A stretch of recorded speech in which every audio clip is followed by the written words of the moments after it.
Hi, and welcome to the NASSCO Safety Podcast. My name is Dennis Piven. I'm your host, and today I have with me Freddy Garcia from Puris.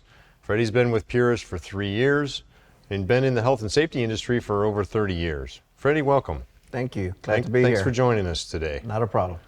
Tell us a little bit about Freddy. Well, Freddy is a veteran of the U.S. Army.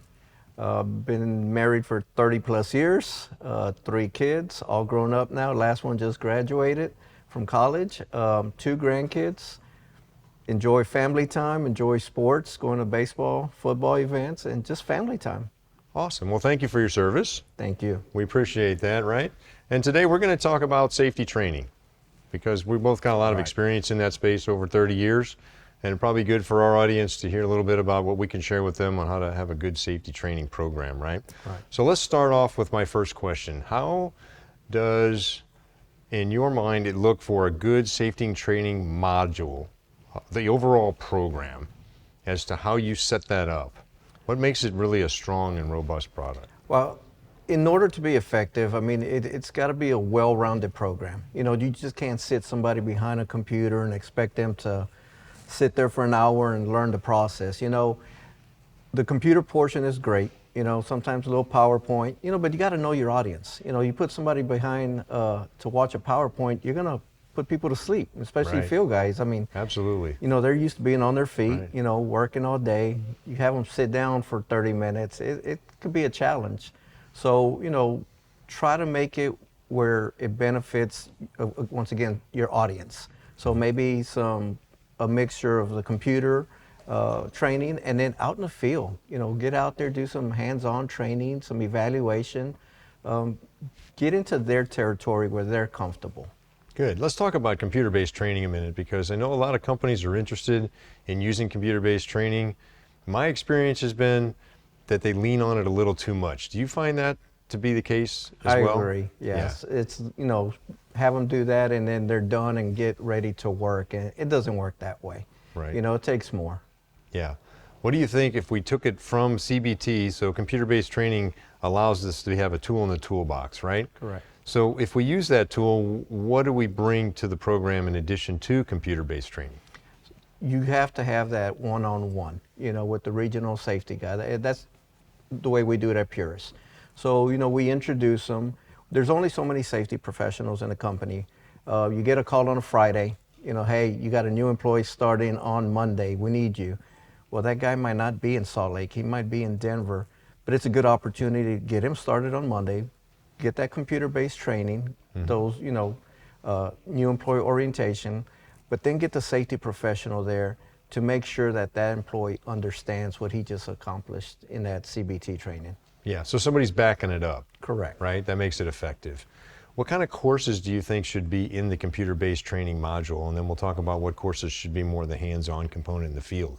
I would think more just like the orientation, a little introduction about the company, maybe introduce them to our cardinal rules, into our PPE program.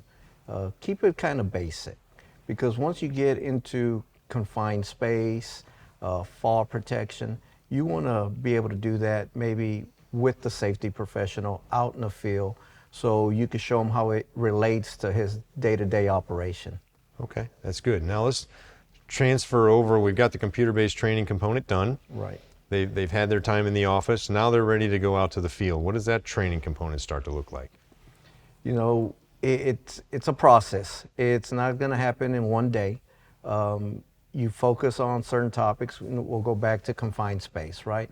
Yeah. You know, you might have to spend all day on confined space, showing them how to set up the tripod, you know, getting into the manhole, you know, your gas monitor. So even though it's just confined space, there's so many things that go into that topic. So, you know, you just can't rush through it. Very good, very good. Now let's, for our audience's sake, kind of walk us through what types of courses do you think a safety program should cover? All right, let's just kind of, just in general, right? So you've got your, kind of break it down for me into your OSHA required courses, and then courses that you like in Puris to bring to the table that enhance that safety. So, you know, your required OSHA ones are, you know, your hazard communication, your GHS, your PPE, your bloodborne pathogens, fire extinguisher training. Those are the ones that are going to be your OSHA requirements. Okay. And then what are the ones that you build on to that you like to cover at Puris? For us is, fall protection, work zone safety, confined space, working near overhead power lines. Yeah, all very critical, right? Right. When you mentioned work zone safety, traffic control. Traffic control, yes. Right, just so everybody's clear on what that means. Correct. A lot of people interchange traffic control and work zone safety, so Yes. I want to make sure we were talking about the same thing. Couldn't agree with you more, right?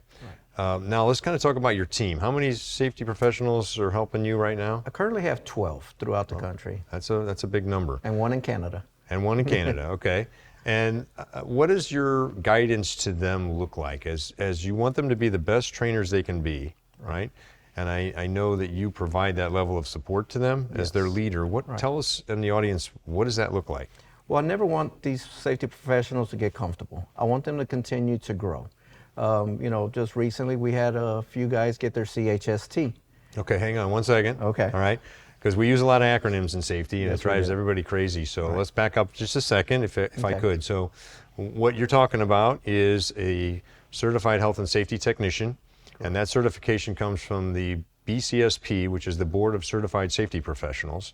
That's an organization that certifies safety professionals in our field. Right. And they have courses and requirements for training and testing for certified safety professionals, associate safety professionals, certified instructional trainers, the certified health and safety technology, and their list goes on, right? But those are the ones that kind of pertain to what we do in underground infrastructure, right? So now you can go ahead. So CHST. CHST, and we benefit from it because there's certain jobs out that require somebody with a CHST. We learned that recently in Maryland. They wanted a professional out there, but he had to have his CHST.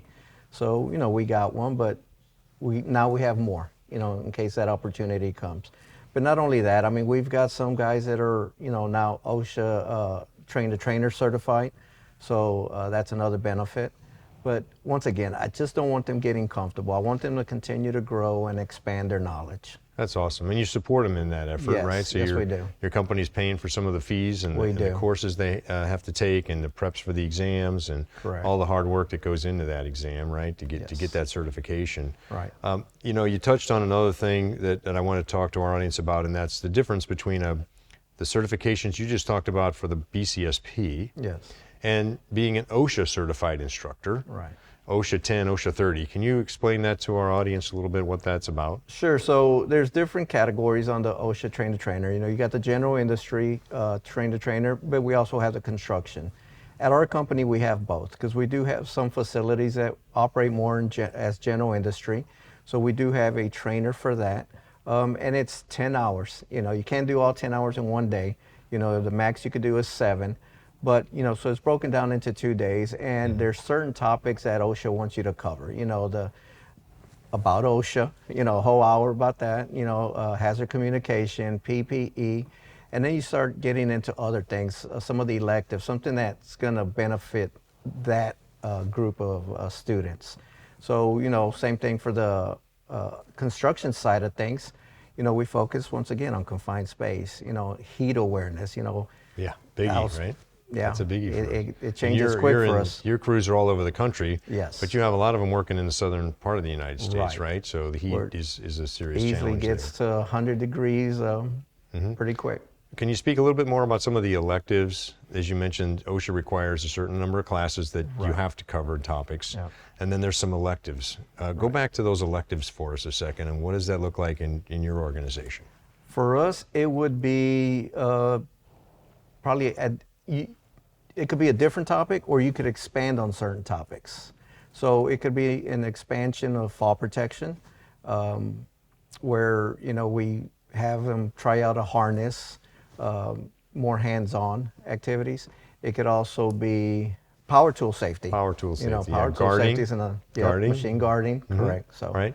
So you try to make it fit your business, your side of the business.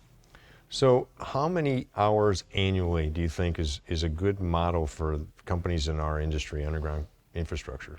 I mean, if we start with new employees, let's start with that. What if we break them into two categories? We'll Okay. have new employees we'll talk about, and then we'll talk about existing employees for their annual training. Right. You want to start with the new hires first? Let's start with the new hires. Sure. At Puris, we're looking at about 10 hours. Okay. 10 hours for new employees. And that's from orientation to certifications. I mean, we get, some employees that go get their competent person training in confined space and fall protection. And those, could easily be 2 hours, 3-hour classes. Sure. But and just to clarify for our audience, that's just safety classes. that's just safety just classes. 10 hours of safety. So whatever Right. HR's needs are, or operational procedure training, Yeah. that's not this. This is No, 10 hours of safety This is training. all safety related. Okay, great, great. Now let's talk about once they're a Puris employee and you're doing annual training, Right. what does that look like for you? Annual training could be up to 20 hours, throughout the year. It could be, you got to do your OSHA refreshers, every year. Right. That could be, probably 5 hours, 6 hours. And then throughout the year, once again, you got to hit on those topics that relate more to those employees. Okay. So 20, I was thinking about back to my days in operations, and I think we were around 30 hours a year. Okay. Right? So we're pretty close on that. Right. And I know it's a challenge for operations, right? Because It nobody is. wants to stop the crews. No. That certainly cuts into productivity on the surface anyway. But you and I both know that the training that you're doing is really not taken away from productivity No. because it's keeping them safe. Right. And it's preventing injuries. It's reducing their worker compensation costs. It's reducing their insurance premiums, right? Correct. And so the payback is certainly in there, but it tends to be below the surface and a little harder to see, right? It is. Yeah, I mean, we just have to make sure we plan in advance, and it's a win-win situation for both operations and safety. Yeah, absolutely. That's a great point, right? Because once you get operations partnering with you, Right. all of this tends to fall into place. And I know back in my operations days, certain parts of the country, we would train at different times of the year. Do you do the same thing? We do. Right, We so do. the folks up in the northern part of the country where it's a little colder are training first quarter, maybe fourth Right quarter. off the bat in January, they'll get Right. their training done. Okay, and whereas the crews in the southern parts of the country, western parts of the country, their weather is nice all the time, so they have a little more flexibility. Yeah, we try to, spread it out, maybe quarterly, get a few hours in each quarter. Okay, good. So what do you typically say to your new safety professionals when they come on board? We want to show to them how important safety is, and that's the perfect time to show them. You're dedicating plenty of time before we put them out in the field for them to understand. They have to understand what stop work authority is. Very good, yeah. When they're out there, they have the right, to stop if something just doesn't look safe. So we try to teach those kind of topics right off the bat. Great, great. Stop work authority is so important. It I'm glad is. you brought that up because that's one of those things that I think gets overlooked a lot in the training curriculum because you're trying to meet your OSHA requirements and you're trying to Yes. meet all these, check the boxes, and Right. that's a critical component. They got to know there. that their voice counts. Absolutely. So let's change it a little bit and talk about your safety team. Okay. You bring on a new safety member, what do you tell them? We introduce them to the business, so it's going to be a process for them too. Just because they know safety, they might not know our business.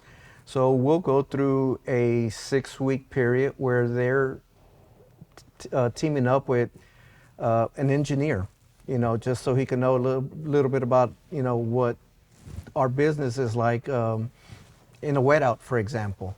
Or, Okay, so, and for our audience, let's make sure they know what a wet out is. It's where we take the resin Yes. and we vacuum it into the dry tube Right. before we package it up and send it out to the field, right? Correct. So Yeah. make sure we're all using the same word on that terminology. So go ahead now, you talk about Same wet thing, out. DOT. Right. We'll have him spend one week with DOT just to see what the challenges have been, what kind of trends, where can we improve on. Okay. Just room for improvement and knowledge for the new employee, for the new safety professional. Right, so you've got a well-rounded program in your business, right? You're Yes. training the new safety people and the existing safety people. Correct. And you're training your workforce that you have out there now. Right. And you're safety training your new hires, Right.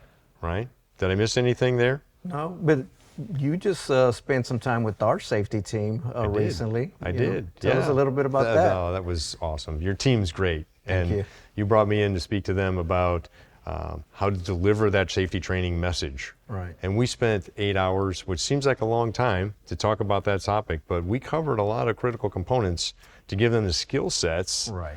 to work with their audience, right? Everybody learns differently. Yeah. And educating adults is really different than educating children. Yes, and I it is. think without some training and people really understanding how to do that correctly, which is what we covered, you miss the mark with your audience.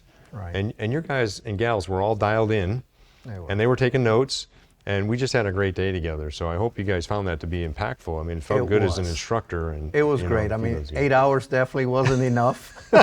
We'll have to book you for more hours next time.